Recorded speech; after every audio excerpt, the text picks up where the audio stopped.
Shalom, shalom. I want to say all praises be to Yahweh, Ba'ashem Yahweh Shai, Ba'ashem Harakah Kodash. Double honors to the apostles, elders of Great Millstone who rule well. Shalom to the sincere brethren, Akim out there across the four corners of the globe, pushing the truth, the good news of Yahweh Shai, proclaiming salvation to the elect of Israel, so-called blacks, Hispanics, and Native Americans, and proclaiming the downfall of Esau, Edom, the so-called white man, and his wicked empire. So this video is going to be entitled, The Lord Will Always Find a Way, or the Lord will always deliver his elect. You know what I mean? Or his people, which is people of the children of Israel, starting with the elect in these end times. Because that's what the Lord has done time and time again, going back to Egypt, going back to the captivities of the past, man. And we're going to start out with the Persian captivity. Going to go into a quick story with how the Lord purposed to deliver his people one way or another, man. Because that's the same thing that's going to happen in these last times, man. The hopeful elect of the children of Israel will surely be delivered one way or another, man. And same way with your everyday doings, man. Things are going to work out for you one way or another, brothers, man. So don't even worry about it. If one door closes, another door is going to open, man. You understand? So this is the book of Esther chapter 3, verse 13. And the letters were sent by post into all the king's provinces going into the Persian Empire, when Haman convinced the king Ahasuerus, which is supposed to be Xerxes, to set a decree that all the Jews should be killed. And the letters were sent by post into all the king's provinces to destroy, to kill, and to cause to perish all Jews, both young and old, little children and women, in one day. So basically, Haman, that devil, the Amalekite, made the decree, of course with the consent of the king, to have all the to by permission have all the Jews murdered, man. It was decreed that, hey, throughout the 120 or 27 provinces of Persia, it was decreed that the Jews should be murdered, man. By the wicked will of Haman, because he despised Mordecai, man. He despised the Jews in totality. You understand? Because when you read up, it goes into the full story, man. Haman despised, hated the Jews, man. You understand? Why? Because, hey, we the chosen people, man. We the ones, man. We the chosen ones. Then, Salakia, and the letters were sent by post into all the king's provinces to destroy, to kill, and to cause to perish all Jews, both young and old, little children and women, in one day, even upon the 13th day of the 12th month, which is the month of Adar, and to take spoil of them for a prey. So to totally wipe us out, man. That's what Haman wanted to do, man. Totally wipe us out. That's what the decree was, man. During the time of the Persians, which Haman, he wasn't a Persian himself. He was an Agagite, which is going back to the seed of Amalek. He was an Edomite, man, but he was up in there. When you read in Apocrypha also, he was really trying to ultimately usurp the Persian throne, man. You understand? And he finessed his way, man, to ultimately convincing the king to allow him to set forth that decree, man, because he hated Mordecai and he hated the Jews, man, because we wouldn't reverence him, man. We was different. We was worshiping the Lord power of Israel, man. We wasn't worshiping the gods of the nations, man. We were different. You understand? So he hated us, he despised us. Hey, Ezekiel 35:5, Esau had that perpetual hatred. That's why to this day they have all type of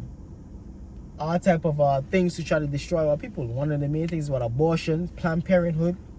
You know what I mean? They have these different diseases, so on and so forth, to what? Destroy us, man. The copy of the writing for a commandment to be given in every province was published unto all people, that they should be ready against the day. So all the heathen round about was prepping to destroy the Jews, man. And you know, they were salivating on that, because they say, well, take, spoil, kill us. And they say men, women, and children, man. So no Jew was to be spared, man. You understand? So you know they were salivating at that, man. Like a bunch of hyenas, man, surrounding a lion, man. You know they were salivating. Yo, we're gonna jack these Jews up, man. They think they all that. They think they this or that. Yeah, we're gonna jack them up, man. You understand? Verse 14. The copy of the writing for a commandment to be given in every province was published unto all people, that they should be ready against the day. The post went out, being hastened by the king's commandment, and the decree was given in Shushan, the palace, and the king and Haman sat down to drink, but the city Shushan was perplexed. Because when the news go, you know what I mean, it's gonna cause a lot of turmoil in the kingdom, man, in the empire, man. Because Jake, you know, Jake ain't gonna take that lane down, man. You're not gonna take it ain't no people that would take that lane down, man, knowing that they're gonna be genocided, man. So it was a lot of you know what I mean, a lot of anxiety. Like it says, man, the city was perplexed, man. You know what I mean? So people wondering how everything gonna play out, basically. You understand? But the point I wanted to get was, I'm gonna jump to Esther 4 and 14, because that's when Mordecai is gonna approach Queen Esther, who was an Israelite.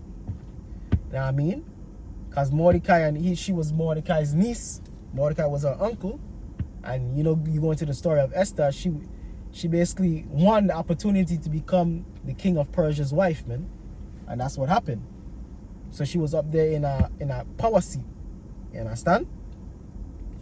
So she was queen of Persia. And Mordecai, her uncle, is going to approach her, man. This is the book of Esther, chapter 4, verse 14.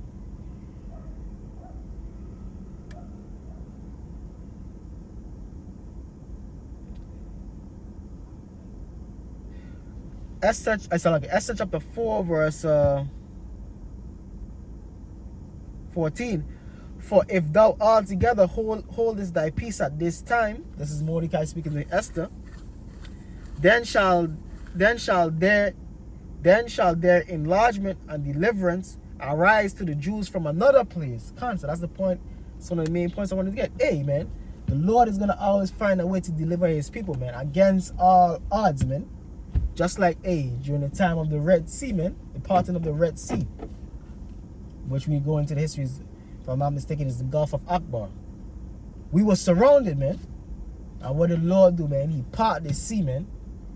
Sorry, the Egyptians were upon us, upon our heels, but what did the Lord do? And we was between the water and the Egyptian army. And what did the Lord do? The Lord parted the sea, man. He moved the sea out of place, man. Was unheard of to this day, man. Parting the sea, creating dry land that we're gonna walk through. So it's the same thing with this, man. The heathen were waiting, man. They shop, you know, them devils, them heathens, different heathens. Because the Persian Empire was big as hell, man. So you have Hamitic heathens, you have Ishmaelites, Elamites, Moabites, Ammonites waiting to run in on the Jews, man. Probably talking hella shit, you know what I mean? Saying what they're gonna do to us. So we were perplexed. Everything was uneasy. It was basically a wartime, man. Basically we waiting to go to war, man, to save our own lives, man. And here what Mordecai is gonna tell Esther, man.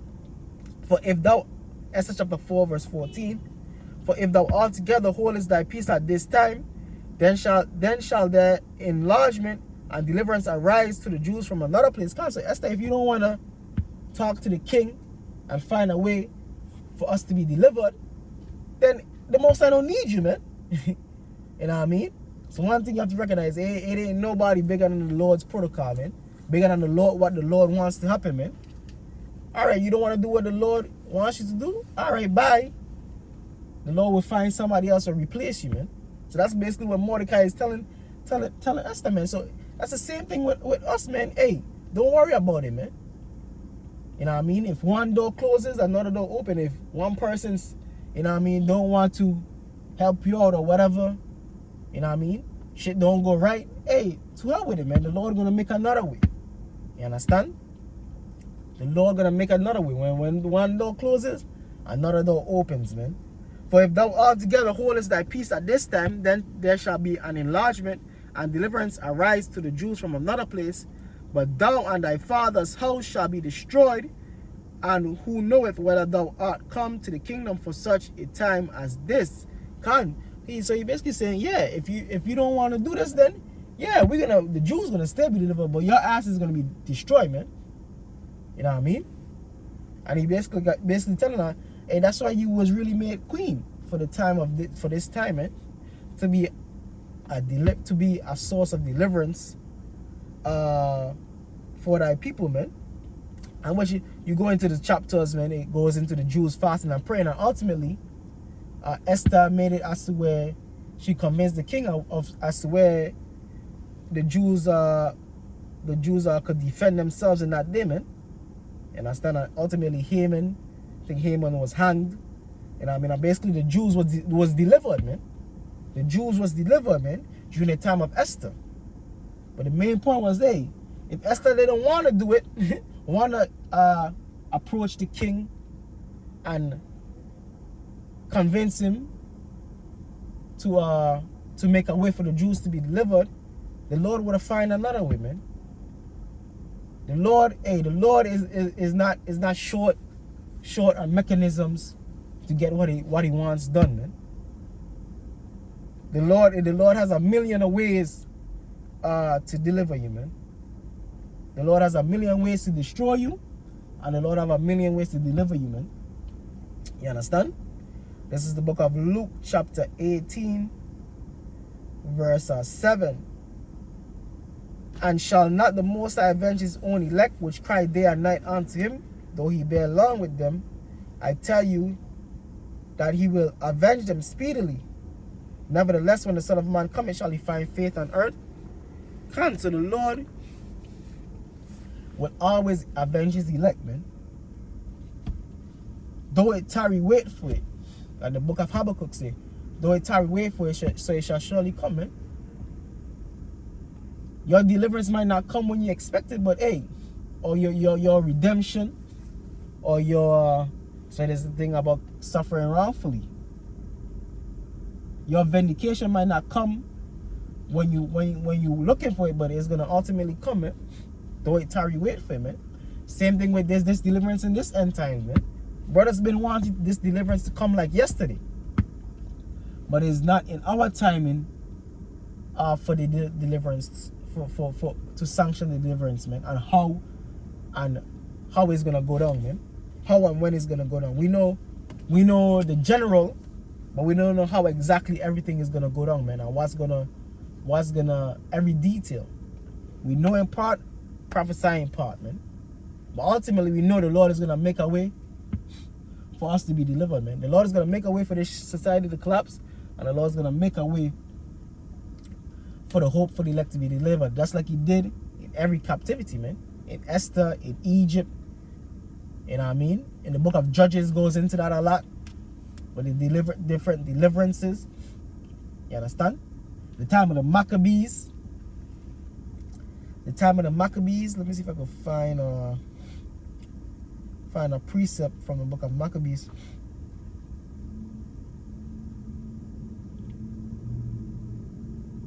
You understand? Because it is up to the Lord, man. It's up to the Lord what's gonna ultimately happen.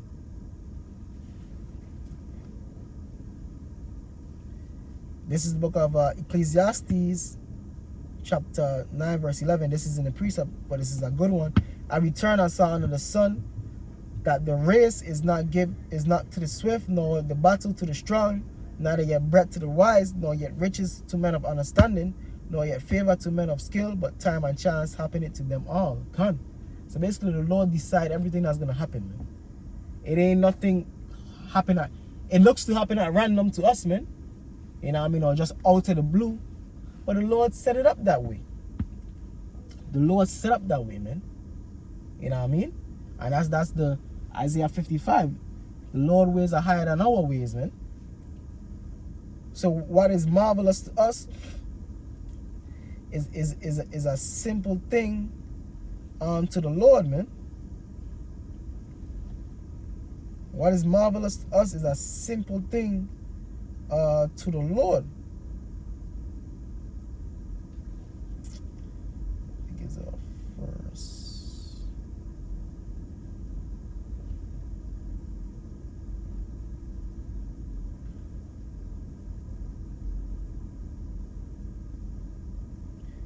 Yeah, let me get it real quick. This book of First Maccabees,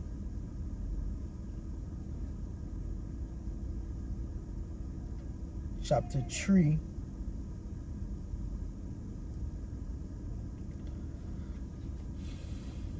First Maccabees chapter 3 verse 19.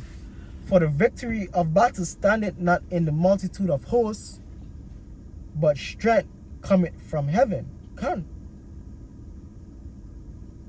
So everything that happens, man, the victory is determined and belongeth unto the Lord, man. The deliverance belongeth unto the Lord, man. You understand? And in the most impossible circumstances, hey, the Lord, against all odds, man, the underdog, the Lord will find a way to deliver to his people, man. And it's no different than going to happen in these last days and times with deliverance in Babylon the Great. And really, we being delivered all the day long, man. Through the different trials and tribulations we're going through. We being delivered all the day long, man. Because this is surely the valley of the shadow of death, man. And without that hedge, that protection of the Lord, hey, we will be in a bad case, man. Hey, so with that, when I say all praises be to Yahweh, Ba'ashem Yahushai, Ba'ashem Harakak Wadash, double honors to the apostles, elders of Great Millstone and Ruel, and shalom to the elect.